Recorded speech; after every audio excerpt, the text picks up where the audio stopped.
Cuando mi madre me llamó aquella tarde con un "tenemos que hablar", yo todavía estaba pegando con cinta adhesiva el pequeño estandarte de la universidad de mis sueños sobre el escritorio de mi habitación, con la ventana abierta, dejando pasar la suave brisa de octubre y dándome la dulce sensación de que toda mi vida estaba a punto de comenzar, porque había sido aceptada en la mejor universidad del país, después de años durmiendo 3 horas por noche, revisando textos, participando en olimpiadas de matemática, plantando sueños en cada nota perfecta que conseguía. Y esa tarde apenas podía dejar de sonreír, sosteniendo el catálogo de asignaturas con las materias resaltadas con un marcador rosa.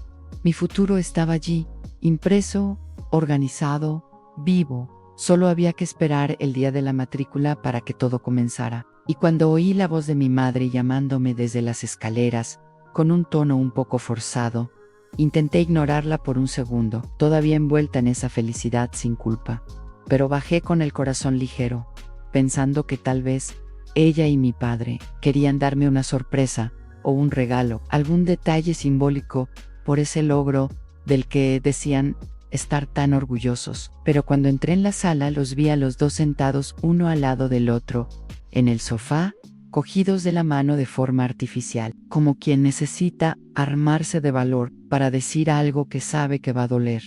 Y mi madre me dijo: "Siéntate aquí, hija", mientras mi padre miraba al suelo como si la alfombra tuviera respuestas que él no quería dar en voz alta. "Why yo me senté", intentando mantener la sonrisa, pero ya sentí el frío subir por mi espalda.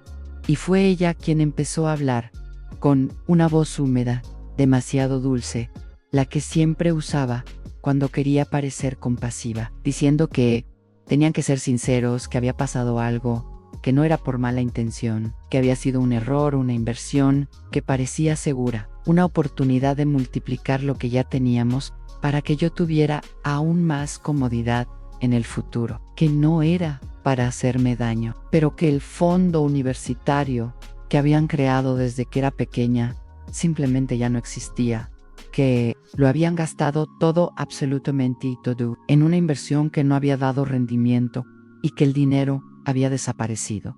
Y me quedé allí parada, como si no fuera conmigo, como si mi cuerpo estuviera presente, pero mi alma se hubiera negado a escuchar. Y pregunté: "¿Cuánto?". Y mi padre respondió: "Todo el dinero, hija, todo el dinero". Y yo susurré: "¿Los $65,000? Y mi madre asintió con lágrimas falsas en los ojos, mientras mi corazón comenzaba a latir tan rápido que parecía que iba a romperme las costillas, porque ese dinero era la base de todo, no solo de la universidad, sino de mi libertad, de la vida que había soñado construir. Y entonces ella dijo: "Aún puedes estudiar aquí mismo, en la ciudad. La universidad comunitaria tiene opciones estupendas. Quizá podrías tomarte un año sabático para pensar, trabajar, madurar". Y fue como si me hubiera abofeteado, porque eso era lo mismo que decir que mis esfuerzos no valían nada, que todo lo que había conseguido con sudor podía ser sustituido por un plan de emergencia, que debía aceptar el fracaso con madurez. Y cuando pregunté cómo se había invertido exactamente el dinero, se desviaron del tema, dijeron que era una larga historia que ahora no venía al caso.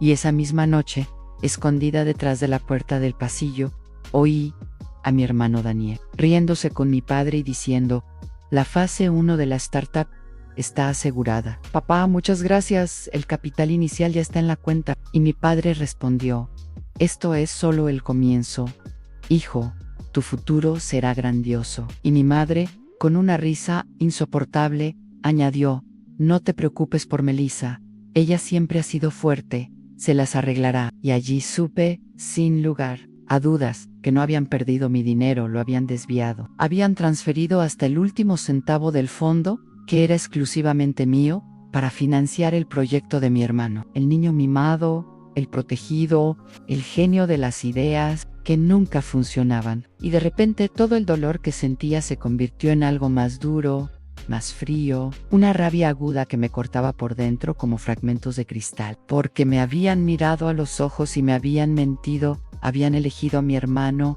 y enterrado mi futuro. Y aún querían que sonriera y diera las gracias por seguir teniendo un techo sobre mi cabeza. Así que volví a mi habitación, miré el estandarte de la universidad como si fuera un insulto. Lloré hasta quedarme sin aire, hasta que me dolió la garganta.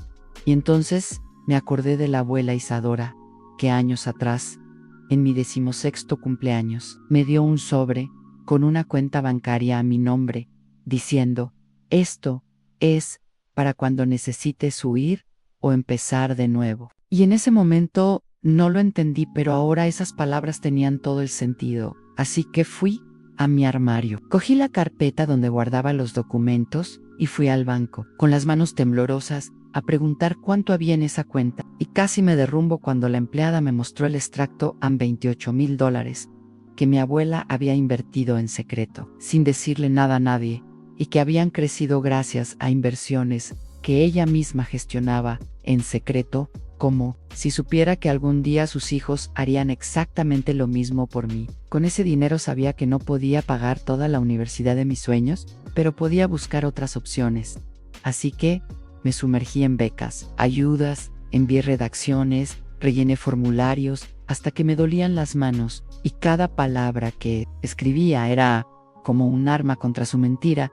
Y el día que recibí el correo electrónico diciendo que había conseguido una beca completa en una universidad de otro estado, fue el primero en el que pude volver a respirar. Y en ese instante supe lo que haría, porque no les iba a dar la satisfacción de verme conformada. Iba a salir de esa casa como quien escapa de una trampa. Así que pasé semanas organizando mi huida, trasladando poco a poco mis libros y mi ropa a la casa de mi amiga Clara, que lo sabía todo, y juró guardar el secreto. Y el día en que mi padre me entregó los papeles para firmar un préstamo estudiantil, a nombre de la familia, diciendo: solo falta tu firma, sonreí y cogí el polígrafo y dije: ¿puedo pensarlo un poco más? Y él se rió, pensando que era una adolescente insegura, y esa noche dejé sobre la cama la carta más dolorosa que he escrito nunca, contando que lo sabía todo, que tenía pruebas, que la abuela había dejado cláusulas que me transferían parte de la casa en caso de desvío de los fondos universitarios, y que ya se había contratado a un abogado para que se encargara de todo, que me iba a vivir la vida que ellos habían intentado negarme y que no volvieran a buscarme nunca más, porque cualquier intento de contacto sería considerado acoso. Y cuando salí por la puerta principal con mi mochila y la maleta en la mano, con Clara esperándome en el coche, con el motor en marcha, no maer etras, y mientras el sol salía detrás de nosotros y la ciudad desaparecía por el retrovisor, finalmente comprendí lo que era ser libre.